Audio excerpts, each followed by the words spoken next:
Hi guys, welcome to our YouTube channel Stack Code IT Solution. My name is Mohammad Hasan. आज की इस video में हम बात करेंगे वेब डिज़ाइनिंग की कि वेब डिज़ाइनिंग क्या होती है और एक वेबसाइट किस तरह बिल्डअप होती है, उसके पीछे कौन से डेवलपर्स काम करते हैं। तो चलते हैं हम इसके इंट्रोडक्शन में। बेसिकली एक वेबसाइट जो कि बिल्डअप होती है दो पार्ट्स में, एक फ्रंट एंड होता है और एक बैक एंड होता है।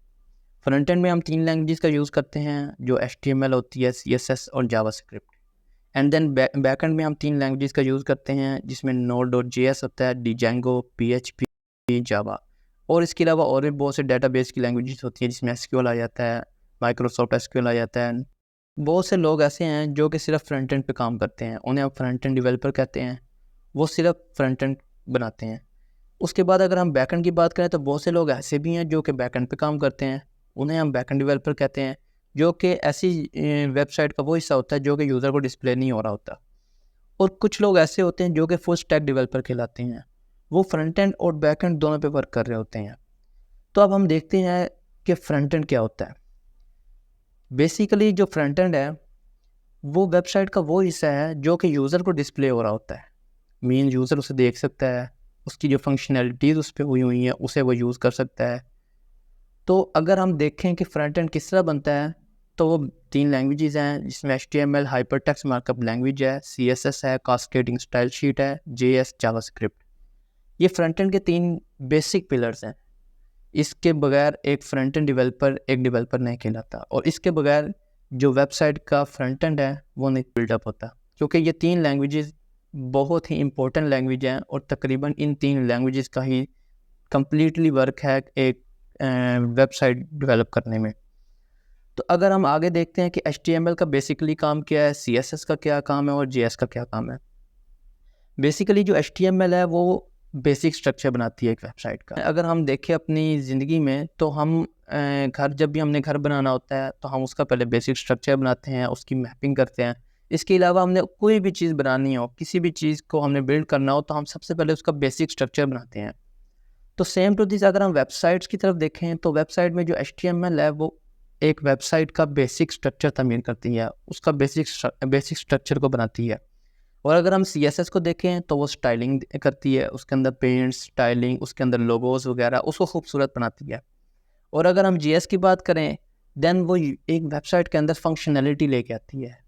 मीन्स कौन सी जगह पे हमने क्लिक करना है, कौन से बटन पे हमने क्लिक करना है और कौन से बटन को क्लिक करने से कौन सी लिंक खुलेगा, कौन सा अगला टैब खुलेगा। ये सब कुछ एक वेबसाइट में जावास्क्रिप्ट के मुताबिक होता है। तो अगर हम अब देखते हैं कि हम इन तीन लैंग्वेजेस में क्या क्या पढ़ेंगे, उसके की पॉइंट्स की तरफ आते हैं। बेसिकली हम HTML में बेसिक एलिमेंट्स पढ़ेंगे, एट्रीब्यूट्स पढ़ेंगे, टैग्स पढ़ेंगे, स्ट्रक्चर वेबसाइट का स्ट्रक्चर देखेंगे। और अगर हम CSS की बात करें तो उसके अंदर बेसिक सिलेक्टर देखेंगे, फ्लेक्स बॉक्स के बारे में थोरोली पढ़ेंगे, ग्रिड देखेंगे और लेआउट्स देखेंगे CSS में। और अगर हम JS की बात करें मीन जावास्क्रिप्ट की, देन उसके अंदर हम पढ़ेंगे सिंटैक्स क्या होता है, बेसिक कंसेप्ट हम देखेंगे इसके, और प्रोजेक्ट्स के अंदर हम फंक्शनैलिटीज़ किस तरह लेके आते हैं उसे हम देखेंगे। तो अब हम ये तीन लैंग्वेजेस एक ही दिन में तो मुकम्मल नहीं कर पाएंगे। इसके लिए हमें थोड़ा थोड़ा करके एक बेसिक लेवल से जाना पड़ेगा और बेसिक लेवल से हम प्रो लेवल तक जाएंगे। तो इस चैनल पे हम इन सब की प्लेलिस्ट लेके आएंगे। सबसे पहले हम HTML की लेके आएंगे, सारी बात है। उसका हमारा कंसेप्ट देखा जाए तो वो बेसिक स्ट्रक्चर बनाता है।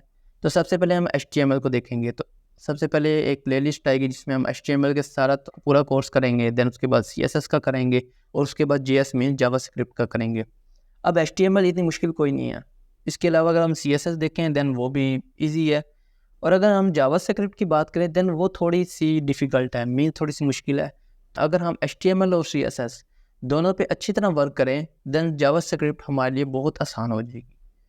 तो अब हम देखते हैं कि इन तीन लैंग्वेजेस को हमने एक इम्प्लीमेंट कहाँ करना है। मीन इनका जो कोड है वो एक डेवलपर कहाँ कोड राइट करता है। तो इसका कोड बेसिकली बहुत से ऐसे सॉफ्टवेयर हैं जहाँ बहुत से डेवलपर्स काम करते हैं।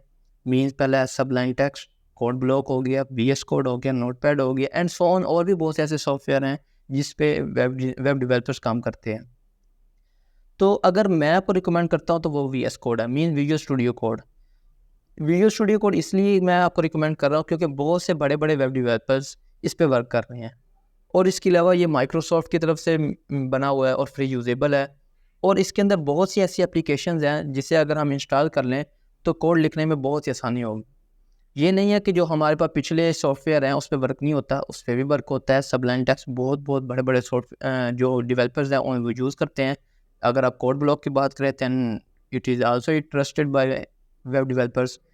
तो अगर हम वी एस कोड से इसीलिए क्योंकि अगर हम बिगिनर्स हैं, हम बिगिनिंग से शुरू कर रहे हैं, दैन ये हमारे लिए बहुत ही आसान है और हम इसके कंसेप्ट जो हैं बहुत इजीली अपने माइंड में बिठा सकते हैं।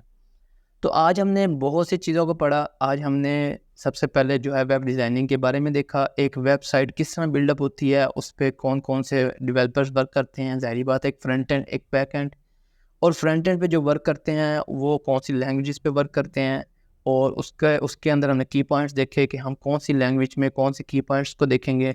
और उसके बाद हमने सिर्फ सॉफ्टवेयर वगैरह देखे कि कौन से सॉफ्टवेयर